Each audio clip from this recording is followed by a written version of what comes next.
Saya tidak memiliki keinginan untuk seperti semacam romantisme ya kepada masa lalu melalui video ini di mana saya menyampaikan tentang tradisional kosmologi.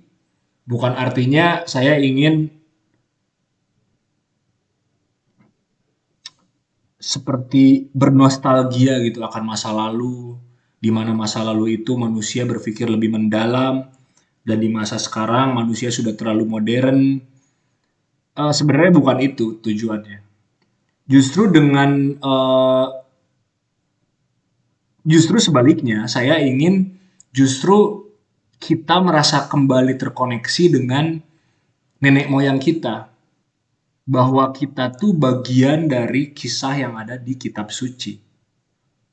Pattern atau pola yang dialami oleh nenek moyang kita, pola tersebut masih ada sampai hari ini. Buah pengetahuan yang baik dan yang jahat itu masih ditawarkan kepada kita dan pilihannya apakah kita akan memakannya atau tidak. Itu masih terjadi gitu sampai hari ini. Nah, jadi sebenarnya koneksi itulah yang sebenarnya saya harapkan ketika menyampaikan ini. Dan tentu saja saya sudah, kalau saya secara pribadi, eh, situasi di Taman Eden itu masih terjadi sampai hari ini di dalam kehidupan saya berumah tangga gitu. Tentu saja dari kisah-kisah ini tidak semua kisah ini berhasil yang di kitab suci itu, bahkan kebanyakan tidak berhasil. Tapi ya kita bisa belajar gitu dari mereka dan kita bisa mengambil buah-buah dari yang berhasil gitu di kisah dari kitab suci ini.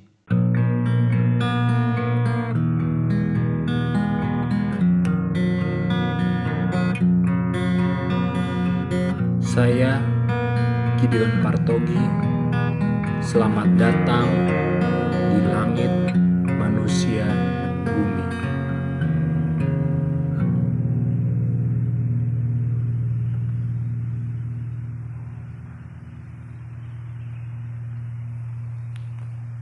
Mengenai hari penciptaan, menarik untuk kita bisa melihatnya dalam skala pengalaman manusia. Memang di kisah itu skalanya kosmik ya. Tapi seperti sudah pernah saya sampaikan, sebenarnya kita bisa melihatnya juga di skala pengalaman manusia. Kita bisa melihatnya di eh, kita bisa melihatnya juga di skala komunal dan di skala interkomunal. Tapi saya ingin ingin bawa ke pengalaman manusia gitu. Di mana pattern atau pola dari hari penciptaan itu adalah Allah berfirman dan itu terjadi. Allah berfirman dan itu terjadi. Dan Allah melihat itu baik. Dan itu ada di skala pengalaman manusia, di skala pengalaman kita.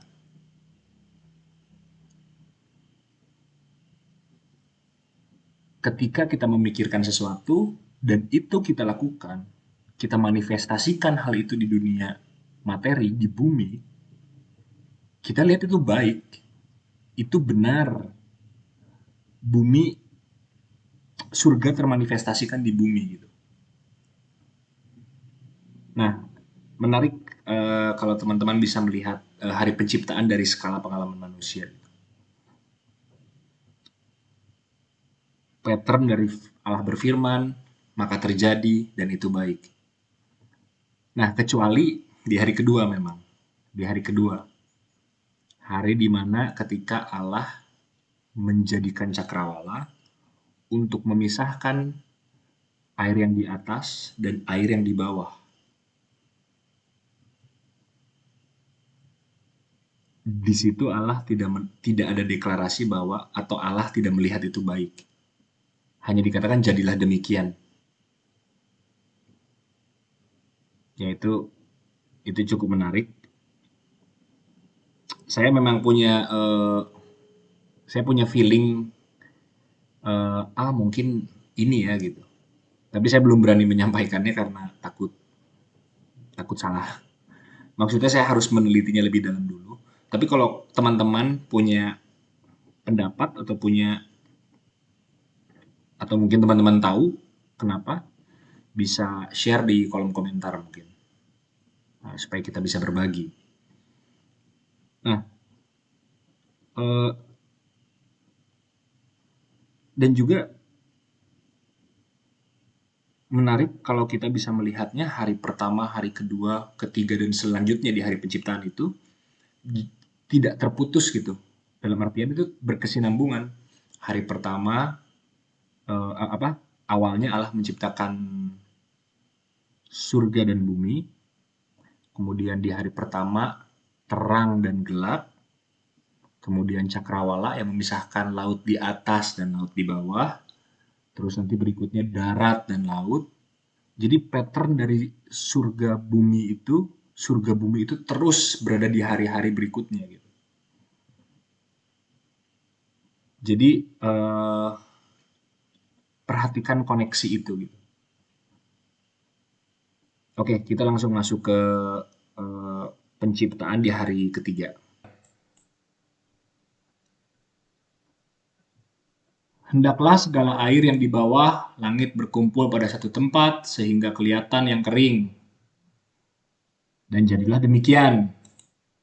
Lalu Allah menamai yang kering itu darat dan kumpulan air itu dinamainya laut.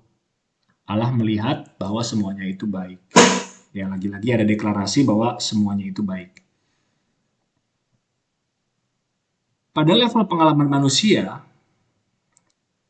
kita itu secara universal, secara umum, kita itu semua menetap di darat kan.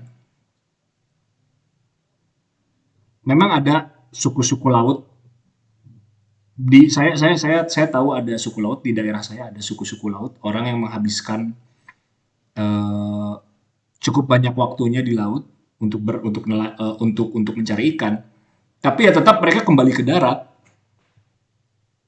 atau tetap mereka membutuhkan darat gitu. Dan secara universal ya manusia itu hidupnya di darat, mereka membangun kota peradaban itu ya di darat. Nah, mengenai laut, bagi saya cukup menarik di kitab Wahyu dikatakan bahwa di Yerusalem baru itu tidak ada laut. Nah, ini memang memang menarik karena begini. Karena seperti pernah saya jelaskan, air Samudra Raya yang di hari pertama itu, yang air Samudra Purba itu kan terkoneksi dengan laut atau samudra laut itu terkoneksi dengan pertanyaan, terkoneksi dengan misteri, teka-teki, sesuatu yang tersembunyi gitu. Tapi seperti ada daya tariknya gitu. Kalian pasti pernah merasakan sesuatu yang misterius, sesuatu yang misterius, yang tersembunyi, yang seperti tidak dibukakan secara total, tapi kalian tertarik ke sana gitu, seperti ada daya tariknya gitu. Tapi semua masih misteri, masih teka-teki gitu. Tapi juga si Samudra Purba itu adalah potensi, adalah lautan kemungkinan, lautan potensi, lautan kemungkinan, kemungkinan-kemungkinan. Dan nanti laut itu tidak ada di Yerusalem baru. Saya lupa alamat dari kitab Wahyunya di mana, tapi di situ dikatakan tidak ada laut.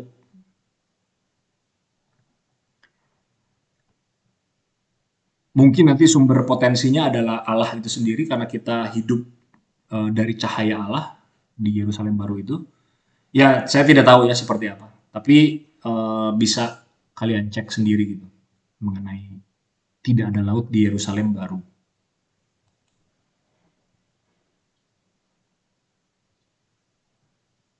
Ini masih di hari ketiga, masih di hari yang sama, berfirmanlah Allah, hendaklah tanah menumbuhkan tunas-tunas muda, tumbuh-tumbuhan yang berbiji, segala jenis pohon buah-buahan yang menghasilkan buah yang berbiji, supaya ada tumbuh-tumbuhan di bumi.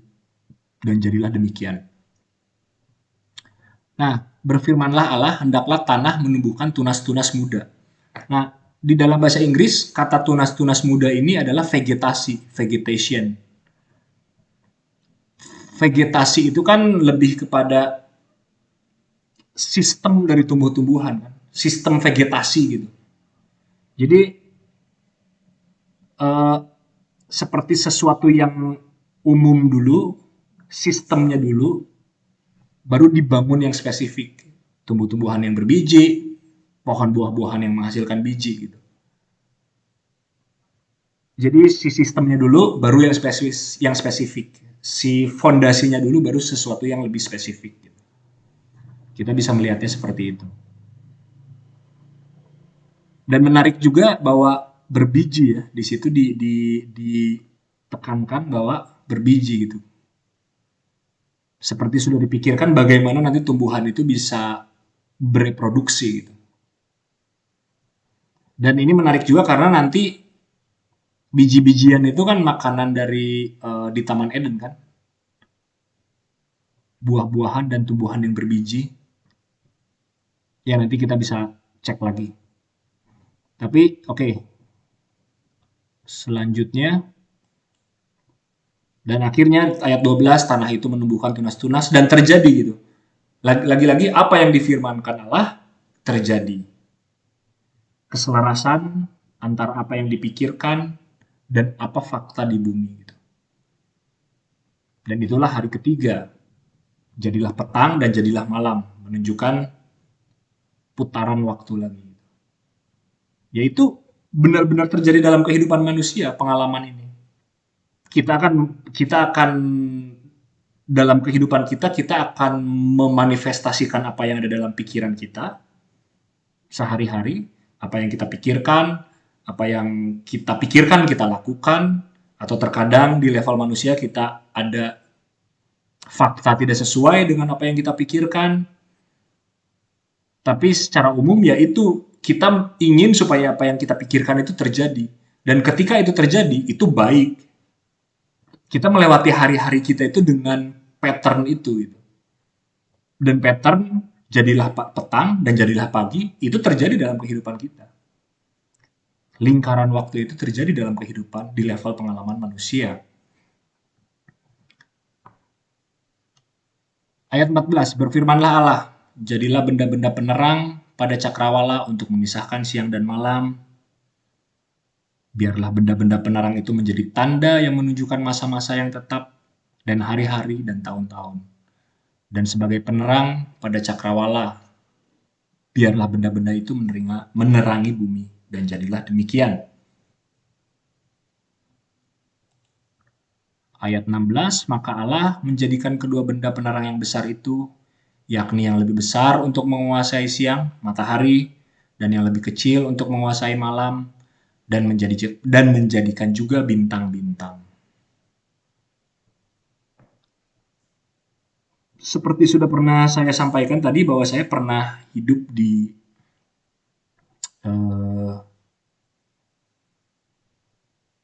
desa nelayan.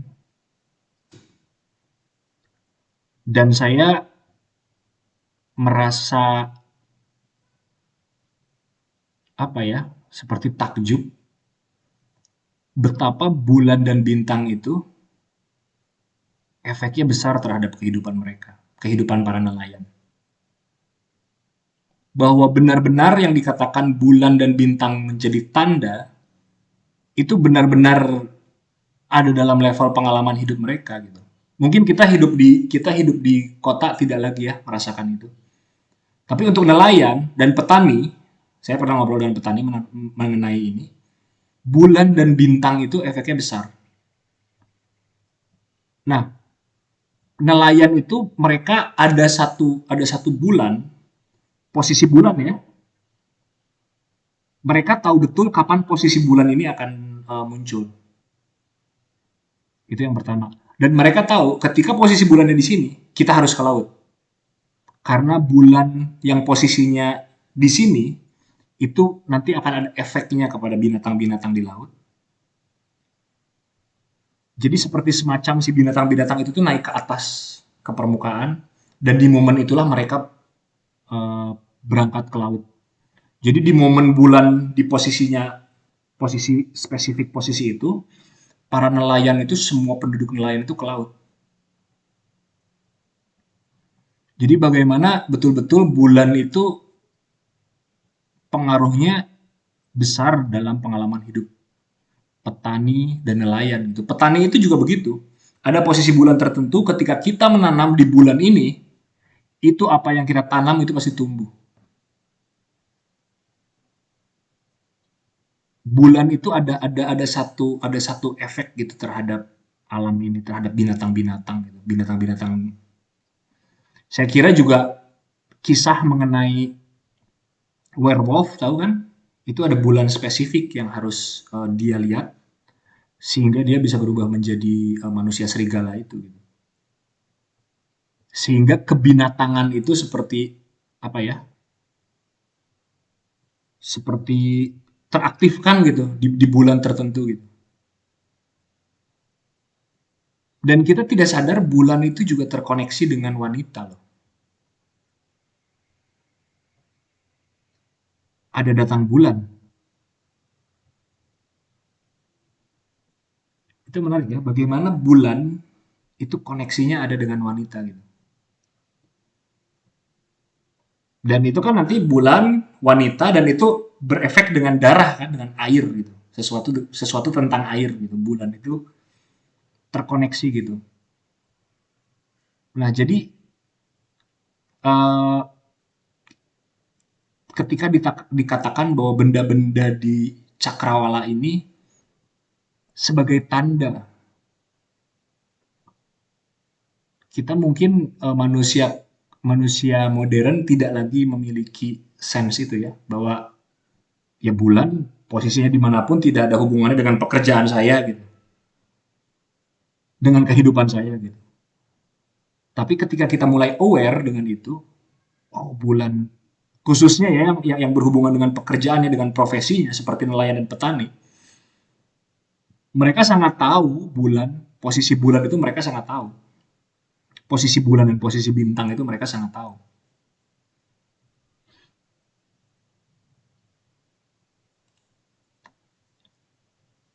Ayat 17, Allah menaruh semuanya itu di cakrawala untuk menerangi bumi, dan untuk menguasai siang dan malam, dan untuk memisahkan terang dan gelap. Allah melihat semuanya itu baik. Apa yang dipikirkan terjadi. Jadilah petang dan jadilah pagi, itulah hari keempat. Oke, kita ke hari kelima.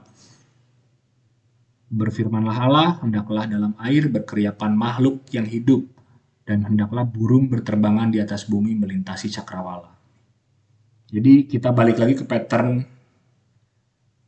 surga dan bumi. Lagi-lagi kita jangan melihat hari-hari penciptaan itu seperti terputus gitu, tapi ada kesinambungan surga bumi, gelap terang, air di atas, air di bawah, cakrawala ya. Kemudian darat, laut. Kemudian vegetasi, tumbuh-tumbuhan, sistem tumbuh-tumbuhan, kemudian tumbuh-tumbuhan yang berbiji spesifik. Dan apa? Bulan-bulan, matahari, dan di malam ada penerangan. Jadi matahari di siang diterang dan ada bulan-bulan di malam di gelap. Oke. Kemudian binatang di udara, burung-burung, dan binatang di laut. Jadi si pattern dari surga dan bumi itu terus ada gitu. Jadi kita harus bisa melihat kesinambungannya ya.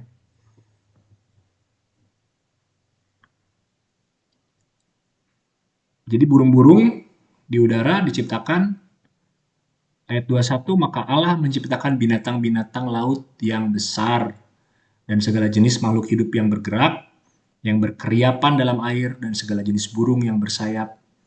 Allah melihat semuanya itu baik. Khusus ayat 21, menciptakan binatang-binatang laut yang besar. Kadang dalam pikiran kita, oh ikan paus, binatang-binatang laut yang besar, ya ada ikan paus, ada hiu gitu. Tapi saya penasaran, saya pernah cari-cari terjemahan-terjemahan, dan menarik di terjemahan, khususnya terjemahan-terjemahan yang lama, ini misalnya New King James, Sea Creatures, New American Standard Bible, Sea Creatures, tapi yang NASB tahun 95 ini Sea Monsters. 1977 Sea Monsters. Ini bisa dilihat di Bible Hub namanya. Di website Bible Hub. Nanti mungkin saya bisa kasih linknya di deskripsi. Tapi si monster laut.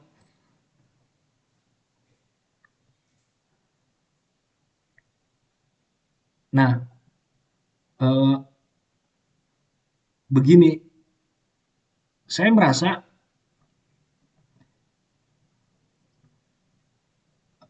sudut pandang kita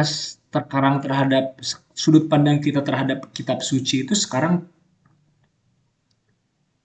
seperti terlalu rasional dan seperti ingin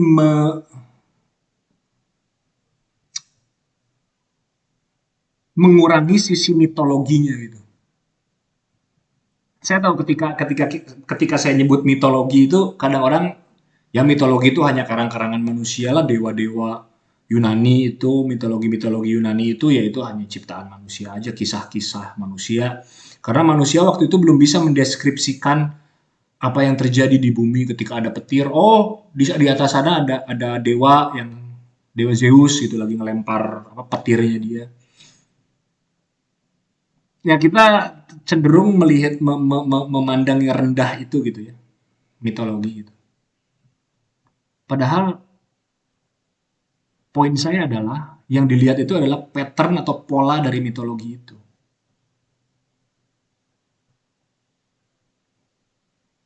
Polanya gitu yang dilihat. Nah, begini, uh, untuk orang tradisional, geografis itu penting dalam artian penting karena itu menunjukkan kedekatan posisi kita manusia dengan Allah itu salah satunya ditunjukkan dengan geografis.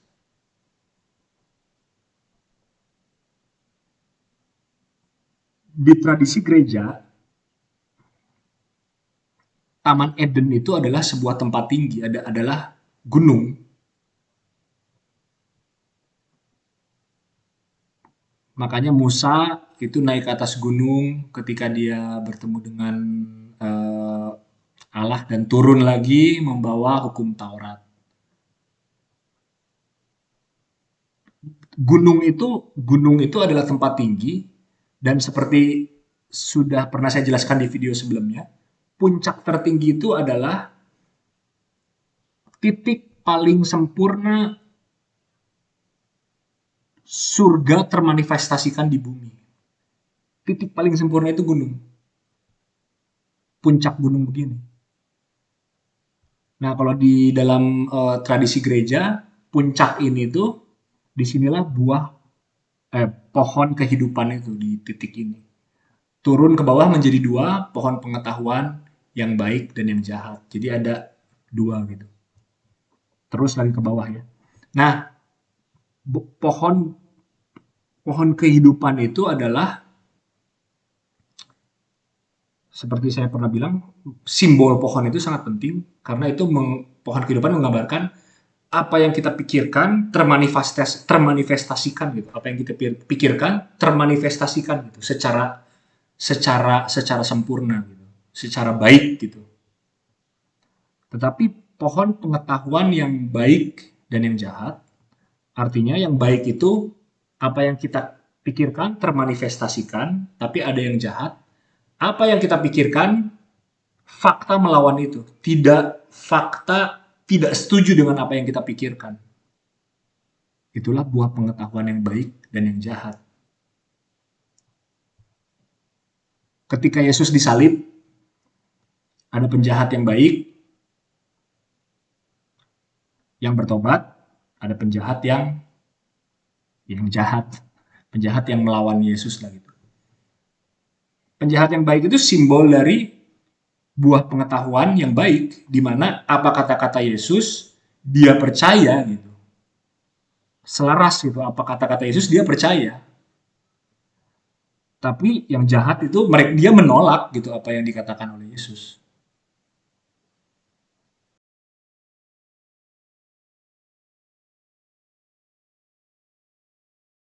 Balik lagi ke si monster, ke monster-monster laut. Dalam kosmologi tradisional itu, monster itu adalah makhluk yang berada di ujung bumi. Makhluk-makhluk yang berada di ujung bumi. Monster-monster laut itu. Seperti semacam titik terjauh dari manifestasi Allah yang paling sempurna. Titik terjauhnya gitu adalah laut dan ada monsternya. Nah, sebenarnya uh, struktur gereja dulu, gereja mula-mula, gereja purba, itu strukturnya mirip dengan kemah suci itu ya, atau tempel Salomo Temple itu, di mana ada ruang Maha Kudus dan ada ruang kudus dan ada seperti tempat untuk jemaatnya gitu. Jadi ada seperti 3 bagian, di mana bagian yang paling Maha Kudus itu yang boleh masuk itu benar-benar hanya sedikit orang gitu. Nah, yang ingin saya bahas adalah bagian luarnya. Bagian luarnya, kalau di gereja-gereja dulu tuh sering ada patung monster-monster. Itu menunjukkan bahwa sisi terluar dari atau ujung dari dunia ini itu ada monster-monster, ada si monster ini. Ya bisa dicek aja, bisa dilihat bahwa nanti di ujung-ujung, di setiap ujung, misalnya di sudut-sudut itu ada monster, ada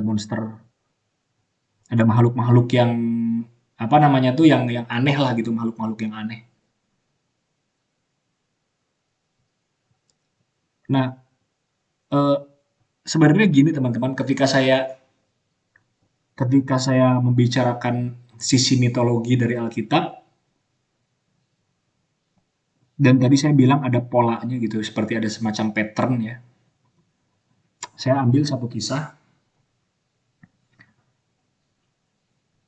Sebelum terjadi banjir bah itu, dikisahkan di kitab Kejadian berapa ya? Aduh lupa saya. Nah intinya sebelum air bah itu terjadi, ada sebuah ada sebuah situasi di mana anak-anak Allah, anak-anak Tuhan turun ke bumi, menikah dengan manusia, dengan anak-anak perempuan manusia. Si anak-anak Tuhan ini melihat bahwa cewek-cewek bumi cantik, terus mereka nikahkan, dan akhirnya mereka beranak. Anak-anak mereka adalah orang-orang kuat dan kenamaan, orang-orang kuat dan orang-orang gagah perkasa. Dan itu yang membawa mereka ke kondisi air bah.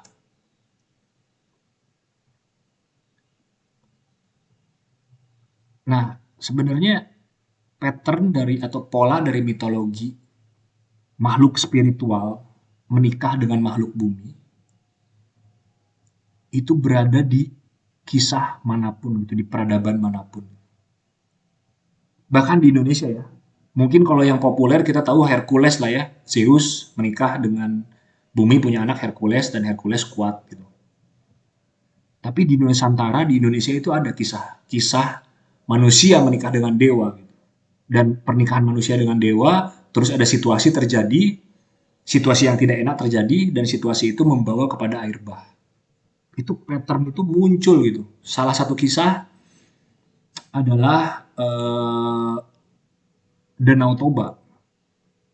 Dikisahkan ada seorang dewi, dia dihukum menjadi ikan, kemudian ada seorang laki-laki sedang mancing, mendapatkan ikan tersebut, dewi itu merasa diselamatkan, kemudian dewi itu mau menjadi istrinya si laki-laki, menikah, punya anak, tapi si dewi ini bilang ke si laki-laki, jangan pernah ungkit soal ikan kepada anak kita.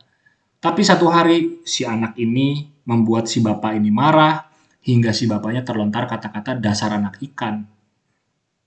Perjanjiannya batal, akhirnya air bah datang. Sisa dari air bahnya adalah Danau Toba. Nah, pattern pernikahan antara manusia dan makhluk spiritual itu tersebar di mana-mana. Pattern air bah dan ada yang selamat segelintir hanya sedikit orang, mungkin hanya satu keluarga seperti kalau dalam versi Alkitab Nuh, ada juga kisah Gilgamesh, di kisah Hindu Buddha juga ada.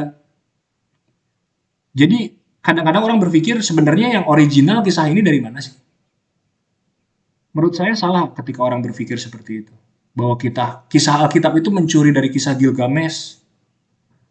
Justru karena begitu banyaknya kisah itu menunjukkan betapa skalanya universal. Itu poinnya. Betapa pernikahan antara makhluk surgawi dengan manusia sehingga atau mengarahkan kepada air bah. Pattern itu tuh universal, berada di kisah-kisah, di legenda-legenda manusia. Teman-teman bisa searching sih di dunia internet ini sudah banyak. Bahkan ada yang di-compile gitu, kisah tentang air bah itu dari mana saja. Dan itu universal, di mana-mana kisah itu ada. Kisah air bah itu. Nah, kalau di dalam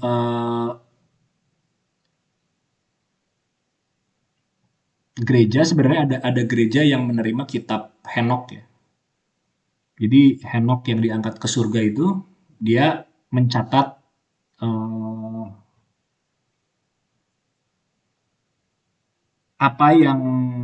hal apa yang terjadi sebelum air bah itu muncul. Jadi di kitab Henok itu diceritakan tentang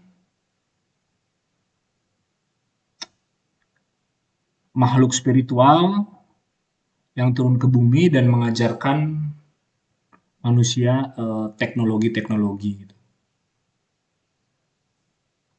Nah, saya tahu ada yang menganggap bahwa ya kitab Henok itu eh, diragukan lah gitu kebenarannya gitu.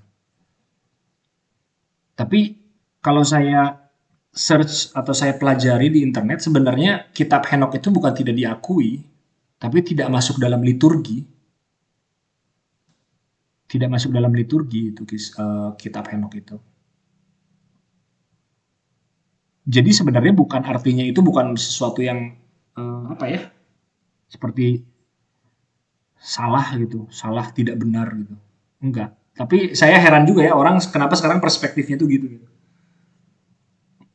Ya kalau saya sih menurut saya baca sih kitab Henok itu menarik. Nah,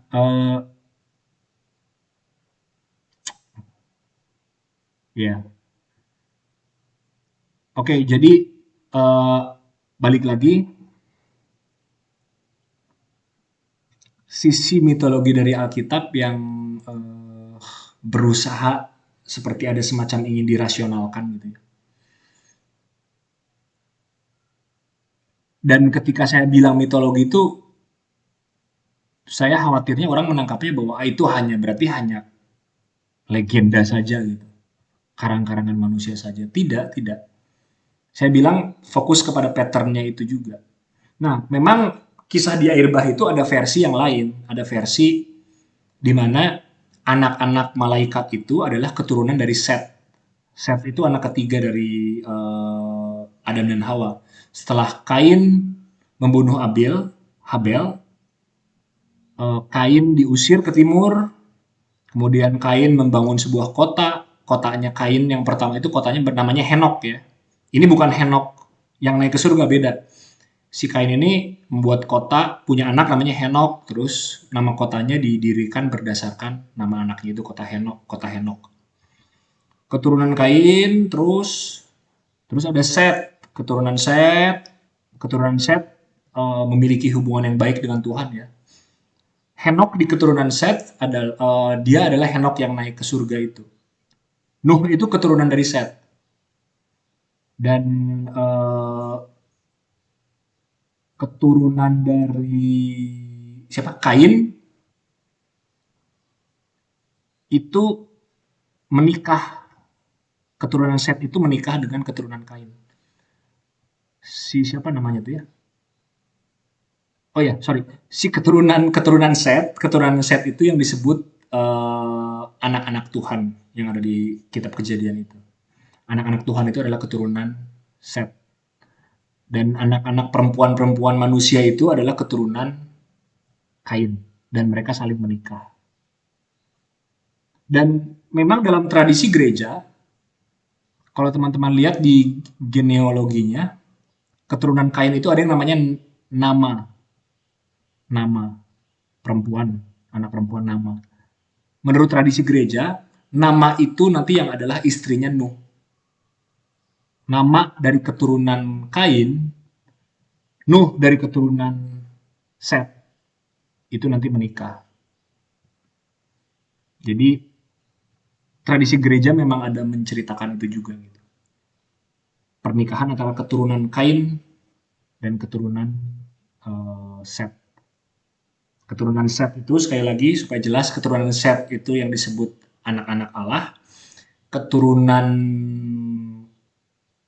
Kain adalah perempuan-perempuan bumi. Nah, oke, waduh, saya jadi melebar kemana-mana ya. Ya, oke, intinya kita tadi sudah sampai hari keempat ya. Ya, itulah hari keempat. Di video lain lah mungkin kita akan selesaikan mengenai hari penciptaan ini.